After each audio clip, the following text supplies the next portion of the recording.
My name is Captain Olimar. While traveling through space, my ship was struck by a meteor.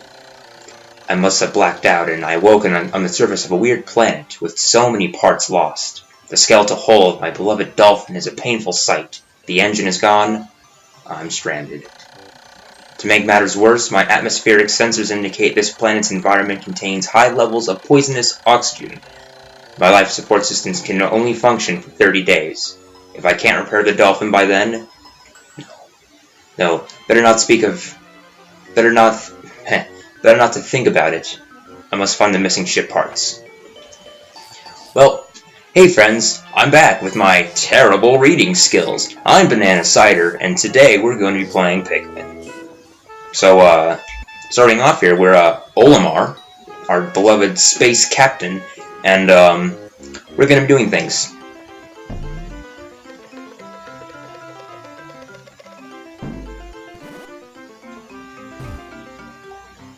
And then this happens, so that's a little weird. So, oh, here we go.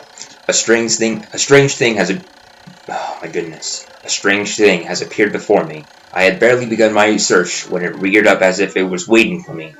It then dropped a single seed. What is it? Is it alive? Is it a machine? It resembles a vegetable on my home planet that we call an onion. I shall call this an onion too. So vegetables looks like this creature, this character, likes vegetables. And then we get a leaf. A leaf! The seed that the onion dropped took root in the soil and has now produced an adorable little sprout. The sprout emits a strange light, and it always sways back and forth without benefit of the wind. I cannot help but think it's calling to me. I am compelled. I must approach it and press get.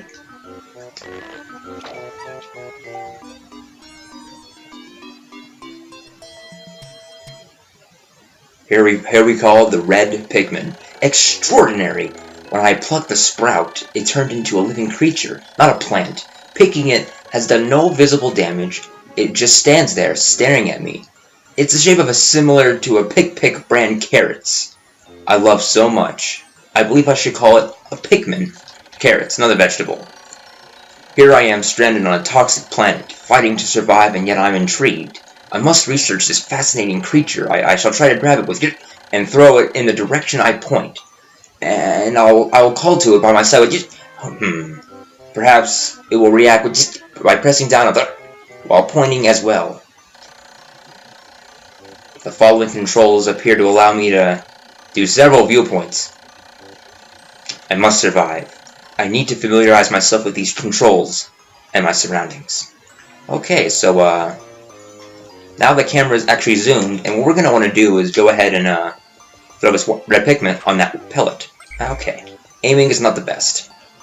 I am playing this the Wii version. To be honest, people find the Wii version to be better.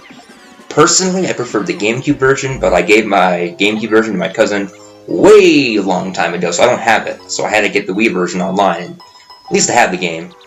So this is happening now. Which, it looks like that red 1 made 2. Not good at math, apparently. Astonishing! The onion has sown more seeds. The small red pellet that the Pikmin harvested after cutting down a flower appears to be some type of food that can propagate more Pikmin. Propagate? Propagate. The onion seems to be a sort of incubator. Needless to say, I must study this strange life form more. So we just gave birth to this not even a day old Pikmin. We can do this. If you hit, I'm gonna try here. If you hit the pellet, it automatically takes it out. So I'm trying to aim for it, but like, yeah, I overshoot it. So we're gonna go ahead and take this one Pikmin, and I'm gonna take this one Pikmin and go over here. This is kind of a hidden thing that people tend to miss. If we go back over here, take a left, and go up these weird mountainous-like areas. There's a pellet here. Don't worry, there's not one on the other side, but I will show you for your own sake of knowing. Yep, nope. check out the ship called the SS Dolphin, which for a fun fact for tips. The GameCube, this game came out early in the GameCube's life. Apparently it's on the Wii, but that's in the future. It came out on the GameCube originally. The GameCube's code name, like before it was called the GameCube, its project name was called the Dolphin. So there's a little homage if you're wondering why it's called the Dolphin. There's also a lot of theories and lore that people like to create about this game, which I find interesting. Whether or not it's not true, probably not true. That's pretty nifty, if you ask me. I might get into that into another episode. I don't want to go into whole story mode. So, as you've been seeing, I've been kind of giving one Pikmin to carry one thing at a time. Over here is a 5. And you'd think it's going to give us 10 because 1 red into that was 2. 5 would be 10. No, it doesn't work that way. It's just with 1 it doubles, but everything else is what it says. Now, previously I've been just giving 1 Pikmin to a pellet, but you can actually carry more than it's needed. So it takes 5, but I can put on 7.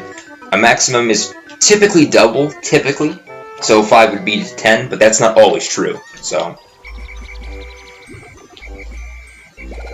one thing I don't like about this game is you have to wait for them to kind of be amazed with what just happened.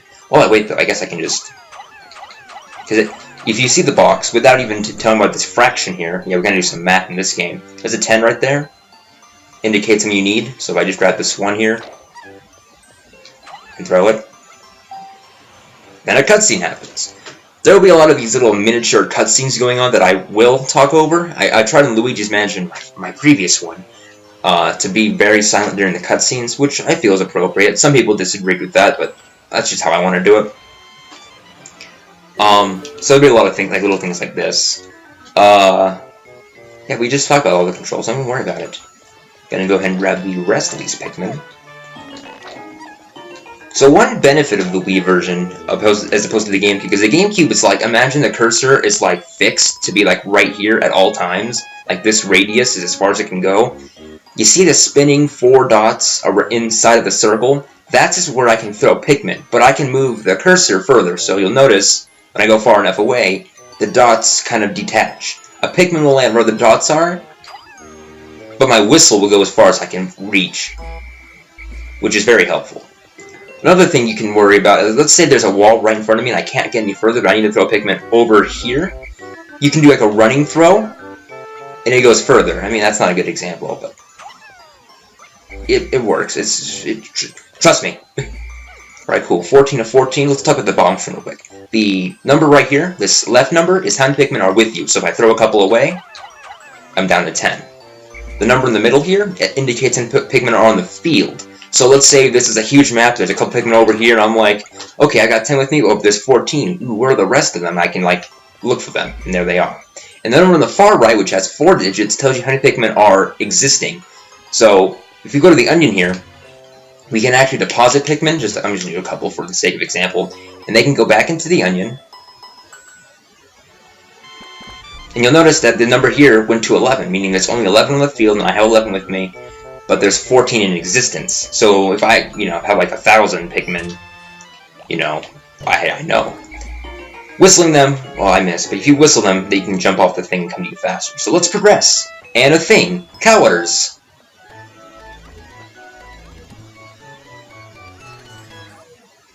Colors. Amazing. There's no mistaking it. My ship's engine rests before my very eyes. By a stroke of pure luck, I have already stumbled upon the most important piece of my damaged craft. Fate has smiled upon me, but how will I get it back to the Dolphin? It's a good point. It's a good point. We're very weak, and spoiler, we can't pick things up ourselves. If you can't figure out how we're gonna get that back there, then I'll tell you after I get all these pellets, because I'm selfish and I need them all. I'm gonna throw 1 more Pikmin on that, please. Okay, I'm gonna throw the rest on this 5 pellet here. 8, 9, 10. Okay, cool. And we're gonna meet the rest over here. And good. Oh, jeez. I'm sorry if the cursor gets a little out of whack. The way my desk is positioned compared to my sensor bar, like if I go up, like about here, it does nothing. Nothing at all. But if I have to like keep it low or like super high. And that's another thing I'm a little nervous about, is when I played Luigi's Mansion, I had a pillow over my controller so you wouldn't hear the vigorous sounds of me using the controller. This game isn't too bad, except with the plucking. So if you hear my controllers and this noise, I apologize. I would put, something over my controller so you wouldn't have to hear it, but I need the sensor bar. If this was compatible with the classic controller, I would do that, and I don't think it is. When many Pikmin seeds sprout at once, I find it rather tedious to pluck them from the ground individually. My wife always told me I was no good at routine tasks. I guess I'll just try to have to get it all done by repeatedly tapping until I pick all the Pikmin from the ground. I've noticed that when I add Pikmin to my group, they become filled with an excitement and blush, a bright color, and at times they revert to a paler hue and give off a dim glow. Paying close attention to these differences is bound to help me distinguish Pikmin. Cool. I will explain that momentarily after we get these 25 Pikmin. I hope you don't hear the A1 being smashed, because that's going to be a problem. I got a couple of complaints from Luigi's Mansion for the episodes being too long. Where's the... okay, it's right there. So, thankfully, this game won't be that long per episode. And to explain the color hue, they're very vibrantly red. Now they're pale. It kind of tells you when they're not with you and when they are with you. Oh, they're excited, so they're red again. Cool. Basic controls, you use the D-pad left and right to control the camera. You press down for a C-stick, which, God almighty, if they put this in Pikmin 3, it'd be a perfect game. You can kind of control, like, where they're going, so if, like, I don't know, if we're running on a hazard, I can be like, you guys stay to the right and we'll move. It's good, very helpful thing. I will abuse it. A is the throw and pluck and everything else important. Now that we've done all the Pikmin, 25 is your max number, you can finally get this ship part. It takes 20.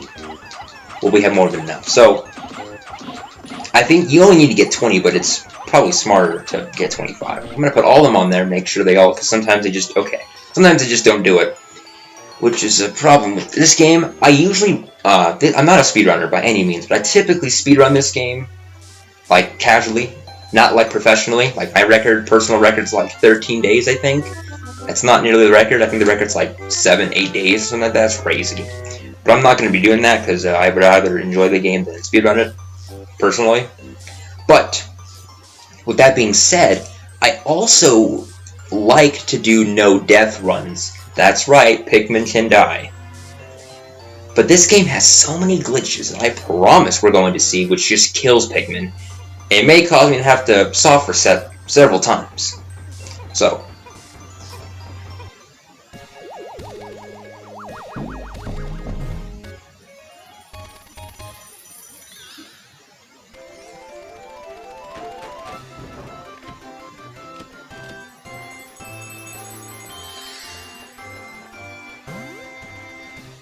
I love that chime. You also notice before I read this, Olimar kind of rushed into the frame and then kind of walked. I think it's because this game was originally like 4x3, like the small version, because it was GameCube originally, and then went to widescreen. So Olimar was kind of like, at first, like in the game's code, he like spawned there, but they had to kind of change it for the Wii version. That's what I'm thinking. Now then, to read. Oh, glorious! With the help of these Pikmin, I've taken a huge step back towards home. My ship can once again lift off. The glimmer of hope is beginning to burn more brightly. But what has become of the remaining parts? That search starts tomorrow. Now, I promise the rest of the days of this game won't be as tedious and prolonged and, because this is a time-based game. This was a tutorial day, so there was no clock getting in my way. So I kind of used this time to kind of explain things, be a little annoying.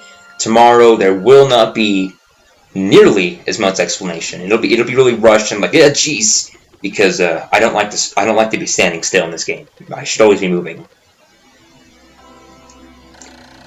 Favorite things of this game? Captain's logs. One day since impact, I have somehow managed to launch the Dolphin, but I was surprised to see the Onion lift off with me.